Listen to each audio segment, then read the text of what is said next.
વડોદરા મહાનગરપાલિકા સંચાલિત નગર પ્રાથમિક શિક્ષણ સમિતિના અધ્યક્ષના હાથમાં રોબોટે ધ્વજવંદન માટે દોરી હાથમાં આપી અને ધ્વજવંદન કરાવવામાં આવ્યું હતું. દેશના વડાપ્રધાન નરેન્દ્ર મોદીએ વિકસિત ભારતનો સંકલ્પ લીધો છે ત્યારે ઠેર ઠેર ભારતને કેવી રીતે વિકસિત બનાવી શકાય તેની કલ્પના વાસ્તવિકમાં બનતી નજરે જોવા મળી રહી છે. જે વડોદરા મહાનગરપાલિકા સંચાલિત નગર પ્રાથમિક શિક્ષણ સમિતિમાં આજરોજ 15મી ઓગસ્ટે સ્વતંત્રતા દિવસ નિમિત્તે જોવા મળ્યો હતો, જ્યારે નગર પ્રાથમિક શિક્ષણ સમિતિના વિદ્યાર્થીઓ દ્વારા એક રોબોટ બનાવવામાં આવ્યો. ધ્વજવંદન કાર્યક્રમ દરમિયાન નગર પ્રાથમિક શિક્ષણ સમિતિના અધ્યક્ષ નિશિત દેસાઈ હાથમાં આ રોબોટે ધ્વજવંદન માટે દોરી હાથમાં આપી અને ત્યારબાદ અધ્યક્ષ દ્વારા ધ્વજવંદન કરાવવામાં આવ્યું હતું.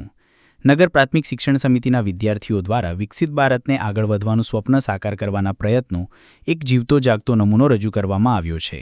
વિદ્યાર્થીઓ દ્વારા પોતાની ક્ષમતા અનુસાર તેમજ શિક્ષણ મેળવી આ રોબોટ બનાવવામાં આવ્યો હતો.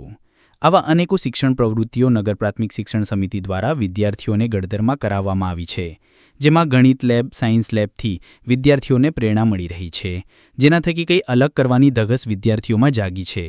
આ ધ્વજવંદનના કાર્યક્રમમાં શિક્ષણ સમિતિના સભ્યો ઉપરાંત શાસનાધિકારી ડોક્ટર વિપુલ ભરતિયા, યુઆરસી, સીઆરસી સહિતના આચાર્યો, શિક્ષકો અને વિદ્યાર્થીઓ જોડાયા હતા.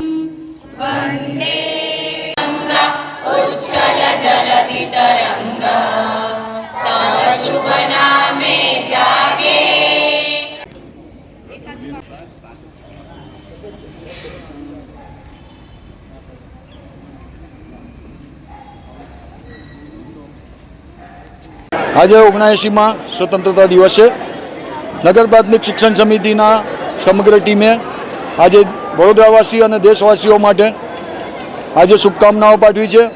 સાથે સાથે અમારા બાળકો, મારા શિક્ષકો, મારા ચોથા વર્ગના કર્મચારીઓ સૌ સાથે જોડાઈને આજે ખૂબ સારી મોટી સંખ્યામાં અહીંયા જોડાયા છે.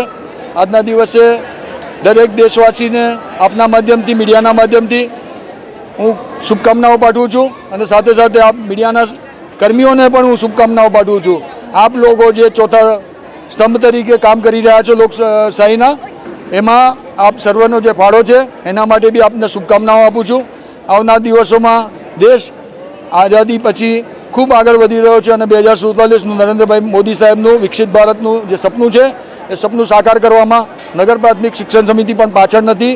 આજે અમારા એક બાળકે રોબોટને ઓપરેટ કરીને એ રોબોટ મને દોરી હાથમાં આપે એ રીતની વ્યવસ્થા કરી, ત્યારે હું આજના દિવસે એવું કહીશ કે આવનાર દિવસોમાં ઓપરેશન સિંદૂર જેવા કોઈ પણ ઓપરેશન હોય તો નગર પ્રાથમિક શિક્ષણ સમિતિના અમારા બાળકો પણ એમાં સાથે જોડાશે અને આવનાર દિવસોમાં આવનાર ટેકનોલોજીના યુગમાં અમારા બાળકો પાછળ નહીં હોય અને નગર પ્રાથમિક શિક્ષણ સમિતિના બાળકો આધુનિક હશે.